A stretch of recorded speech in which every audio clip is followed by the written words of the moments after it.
At the Capitol today, advocates slammed a bipartisan amendment in a Senate education bill dealing with a controversial practice, separating young kids with disabilities in schools. This isolation is banned through third grade, but the Senate has proposed adding some exceptions. Danny Spiewak joins us now with more on this. Danny? Well, the education bill here at the Capitol is already one of the more contentious ones in the Senate and the House this session.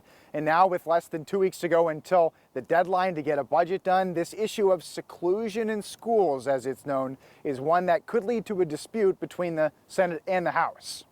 2 years ago, the state legislature banned seclusion for kids third grade and younger, a practice where students with disabilities are kept in a separate room at school.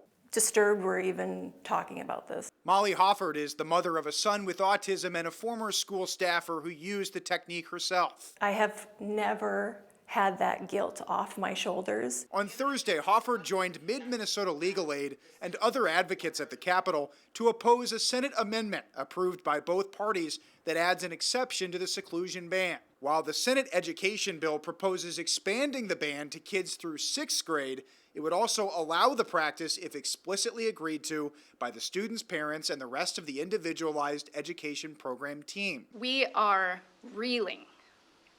This practice is a violation of human rights. The Senate amendment was led by DFL Senator Judy Seeberger, whose grown son had behavioral issues in school. Using seclusion helped keep him safe. It helped keep other people safe. Under state law, seclusion can only be used in an emergency with direct supervision and cannot be used for discipline.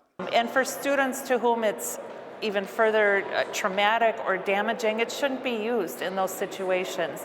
These are decisions that need to be made with the IEP team, with the parents, with the school psychologist. Although the Senate passed its education bill with the new seclusion language, the proposed House education bill does not include the new exceptions. For me, is a civil rights issue for people with disabilities. DFL Representative Kim Hicks says House members will have conversations with senators about their desire not to roll back the 2023 seclusion ban.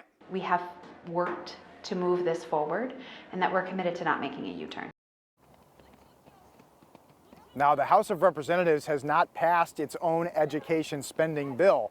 So once they do that, then they'll have to get together in what's known as a conference committee with the Senate, and that's when they hash out any differences. That's where this issue would come up to decide between the two chambers if it actually makes it into the final version. Here at the Capitol, I'm Danny Spiewak, KARE 11 News.